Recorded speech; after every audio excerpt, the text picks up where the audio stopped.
Yeah. It's always great to see you. You know. You too, buddy. Great to see both of you. You know, don't see you often enough. I admire enough. a great deal. Yes, it's wonderful. Right back at you.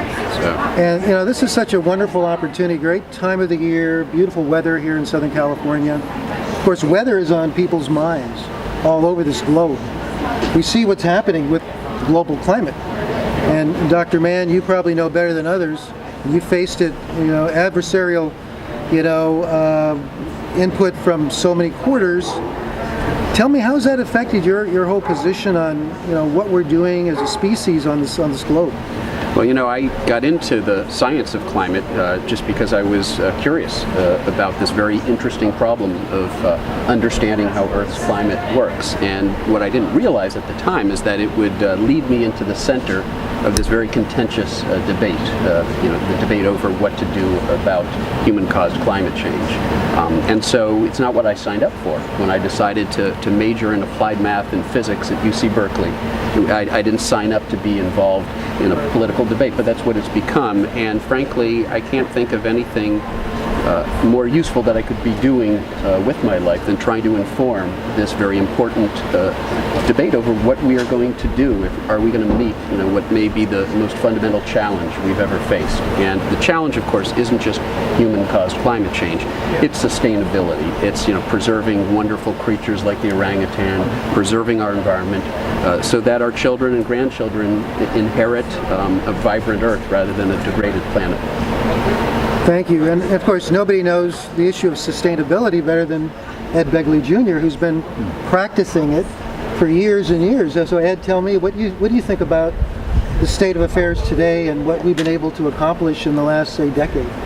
Well, there's some good news, certainly, but there's a lot of bad news, a lot of challenges, let's call them, that we continue to face. But look at some of our successes. We can build upon those and repeat them and do things to affect some of the big ticket items like climate change. It's no bigger issue that we all face than that. Good news that I will briefly share with you. In LA, even though there's 4 times the cars and millions more people since I started with this in 1970, we have a fraction of this model. We've proven that you could do it. And guess what?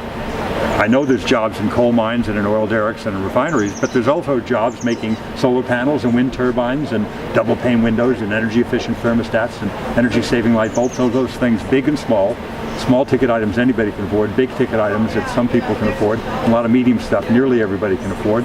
Those are the kinds of things we can do to mitigate the damage. We're at a point now, we're not going to totally roll back the clock before the Industrial Revolution. There's some CO2 out there we can't change. We're about to be spanked. The question is, do you want to put a book in the seat of your pants so you don't get hit as hard?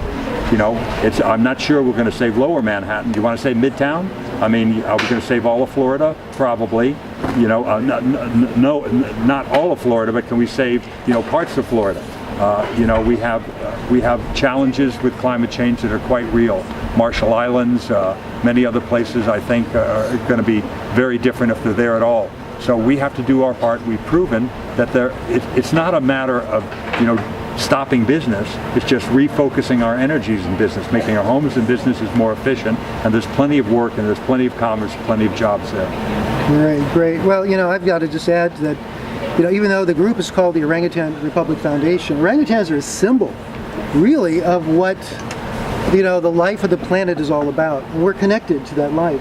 And so if we understand that, if we actually go past just the species to really the community, the rainforests of the lungs of the earth, what we're doing in saving the species, we're actually saving thousands and thousands of other species, the biodiversity, this part of this important network we call life, to allow the sustainability to continue.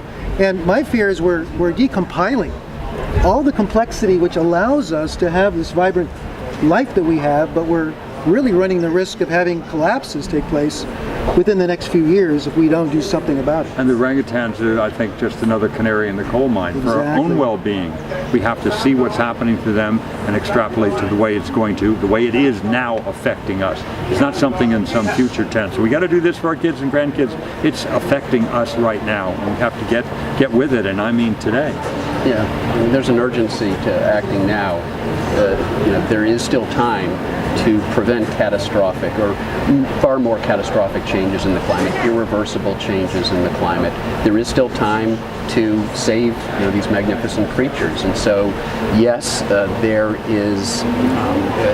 it's a tremendous problem, but the good news is there's still time to do something about it. It isn't too late yet. And something anybody can do. Anybody can look at a label and see if there's palm oil in it. And if there's palm oil in it, don't do it, because there's orangutan blood in that palm oil. That's just the way it is. So don't buy those products, and then send a fax, an email, a letter, something to that company. Say, hey, I used to love your crackers, I used to love your pretzels, but they got palm oil in them. And it wasn't always like that, I happen to know. So I know you can make them without that, and I'm not going to buy until you stop doing that.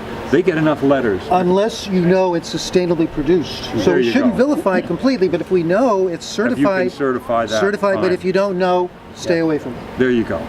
That's the best way. Gentlemen, I want to thank you for being here, spending a few moments before the big event. Thank you. And enjoy the time that you have here. It's a pleasure meeting you, of course. And congratulations tonight on the Pongo Awards. Thank you. Ed, thank you so much for being here, my friend. Always happy to be here, Gary. All right.